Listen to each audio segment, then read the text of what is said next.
dosť špeciálny liek.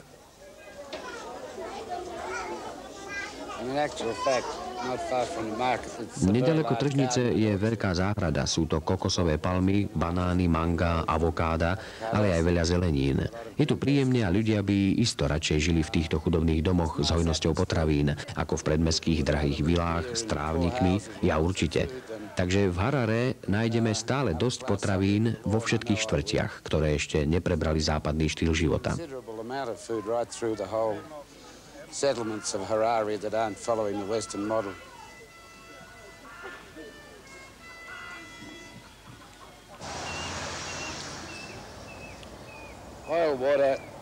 Ropa, voda, pôda a potraviny budú čoskoro neistými zdrojmi a my ich môžeme zabudovať do našich sídlisk, ak chceme alebo môžeme naďalej stavať sídliská, ktoré na tieto základné ľudské potreby neberú žiaden ohľad.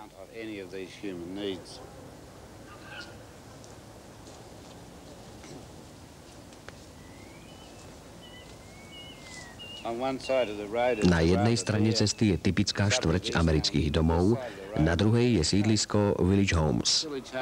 Village Homes bolo prvé ekologické sídlisko na svete a pravdepodobne je stále najlepšie, aké nájdete. Je v meste Davis v Spojených štátoch. Má veľmi jednoduchý a pritom dôkladne premyslený dizajn, ktorý navrhol Michael Corbett. Domy sú v radoch idúcich východo-západným smerom, len asi 6 metrov od seba. Každý rad je na vyvýšenom mieste, odkiaľ sa pozemky zvažujú do jarku v strede pásu medzi domami, ktorí volajú swale. Toto slovo objavil Mike Corbett v starej angličtine a znamená zavodňovací jarok. Takže všetká voda zo striech, ciest a chodníkov steká po celý rok do swaleov a z nich je pohltená do pôdy. A štatistika šla nejako takto. Prvý rok bola voda pohltená do hĺbky 30 cm a potom do hĺbky 60 cm. A v treťom roku to už bolo 5 metrov. A keď máte pôdu nasiaknutú vodou do hĺbky 5 metrov, viete, že môžete pestovať stromy bez toho, aby ste ich museli umele zavlažovať, keď sa zakorenia. Takže väčšina stromov tu žije na vode zo swaleov. Väčšina týchto stromov plodí jedlé ovocie. Sme na verejnom chodníku. Tu máme jujubu, ktorej sa hovorí tiež čínska datľa. Jej plody uschnú na strome. Táto je dobrá. Môžete ich potom pozbierať a držať ako dlho chcete. A táto je výborná. Ako stromy rastú, sídlisko má stále vyššiu hodnotu, takže domy tu dnes stoja 5-krát toľko, ako keď boli postavené. Na druhej strane za plotom sú domy, ktoré s ich bazénmi, trávnikmi, psami a garážami vyzerajú ako americký sen, ale ich majitelia musia platiť vysoké náklady za energiu a potraviny, takže ich cena je dnes o 30% nižšia ako ceny domov vo Village Homes. Po celom sídlisku sú pásy verejných priestorov, vysadených ovocnými stromami, granátovými jabloňami, citrusmi, morušami a hroznom. Je tu dosť hrozná, aby si každý mohol urobiť vlastné víno a do sytosti sa najesť. Pričom si musíte stále pripomínať, že ste na sídlisku s vysokou hustotou obyvateľov a že potraviny sú tu skutočne na dosah ruky. Takže nie sú tu dopravné náklady ani náklady na obaly. Ľudia si tu robia svoje víno a vlastné kukuričné placky a niektorí ľudia tu môžu žiť z pestovania a konzervovania potravín. Je to prosto aplikovaný zdravý rozum. People here can make their own wines, they make their own tacos from the corn, and some people here grow more and sell it. So some people here can make their living from growing or preserving food. It just makes a lot of common sense. Naprší tu len 45 cm dažďa za rok, čo by každý klasifikoval ako suché miesto.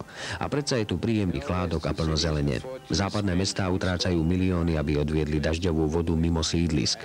Ale tu je voda zámerne vsiaknutá do pôdy a za peniaze ušetrené na kanalizáciu sa kupujú stromy. V lani napríklad predali 17 tón mandlí a utržené peniaze použijú na zveľadenie záhrad. Raz mi jeden mestský plánovač povedal, vždy nás učili, že na verejné priestory nesmieme vysádzať úžitkové stromy. A tak sa teraz čudujem, prečo nás to vlastne učili. A keď ste tu a vidíte verejný priestor plný úžitkových stromov, asi sa tiež čudujete, prečo to tak nerobíme všade, pretože takto by si každé mesto mohlo zabezpečiť potraviny samo a s veľmi nízkymi nákladmi.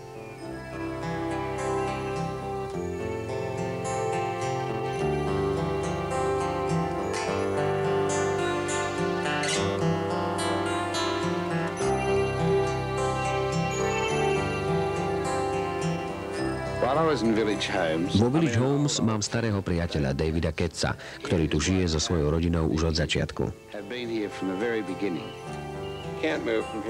Deti neutečú z domu, majú skvelé miesto na hranie. Sú tu skutočné susedské vzťahy, susedia dávajú pozor na deti, ktoré sa hrajú pred ich domom. Deti sa môžu voľne pohybovať po celom sídlisku, hľadať si nových priateľov, takže si do veľkej miery sami plánujú svoj voľný čas. Je to ľahšie potom aj pre nás rodičov a je to oveľa lepšie pre ne. You don't have to worry about them and run their life as much and makes things easier for us and it's a lot better for them. Je tu fajn, neprechádza tu doprava, môžete sa hrať všade na uliciach a všade je plno ovocia po celý rok.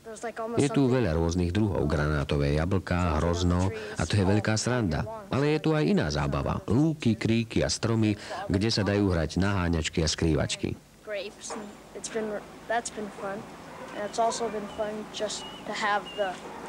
Like big green fields and being able to go chasing the grapevines and also just being able to ride away and go downtown. They know the whole place so much better than Poznajú to tu lepšie ako my.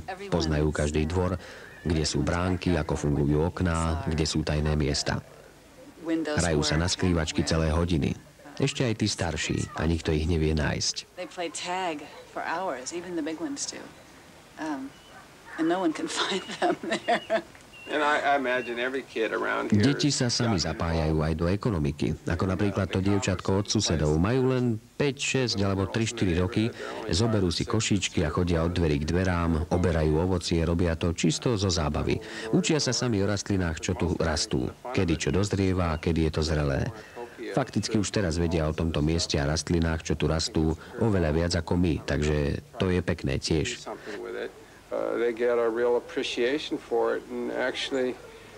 Ale jedna vec, ktorú asi nikdy nedokážeme plne oceniť, je sloboda, ktorú tento spôsob života prináša nám rodičom. Ako napríklad v tejto chvíli. You know, but the one thing we never really appreciated was the fact of how much freedom we got out of the situation. Just like right now.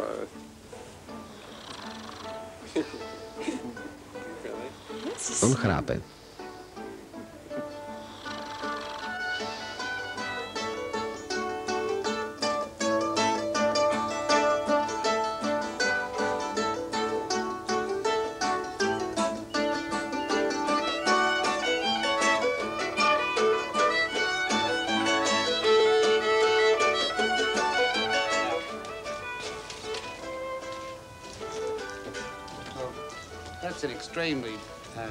Toto je úžasne krásny dom, príjemne chladný, nie je tu žiadny hluk a práve som dostal povolenie prejsť sa po streche, čo je skvelé.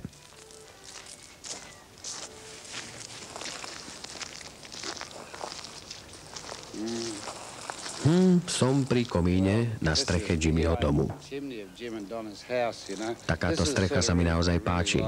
Je vždy krásna a nikdy ju nemusíte natierať. Má vždy iné farby podľa toho, čo práve kvitne. A dolu v dome ma nemôžu počuť. Je skutočne zvukotesná. Keď som tu bol prvýkrát, bola to len lúka z nízkych byliniek. A teraz, o 7 rokov neskôr, to už vyzerá ako les.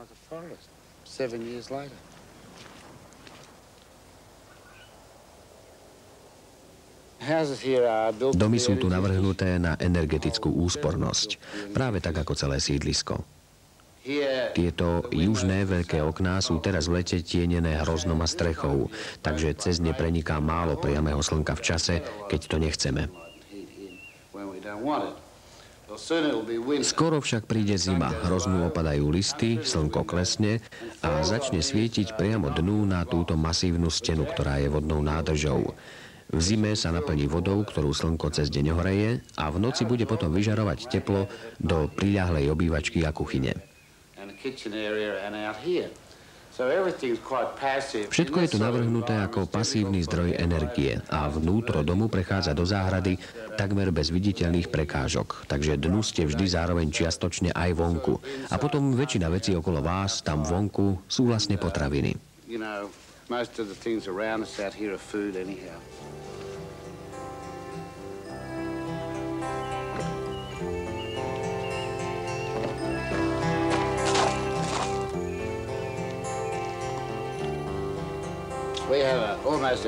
Je to ako úžitková botanická záhrada.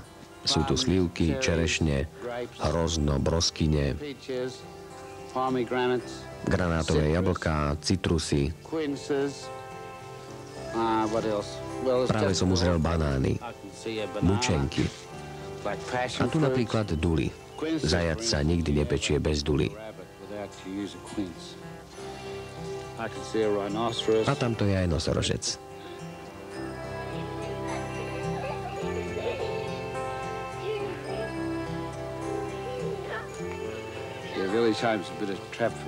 Je to tu úžasné. Chodím sem každý rok odvtedy, čo to postavili. A vyfotil som tu už 1000 filmov, pretože toto je najlepšia vec od vynálezu rezaného chleba. Je to najkrajšie miesto na svete, aké poznám.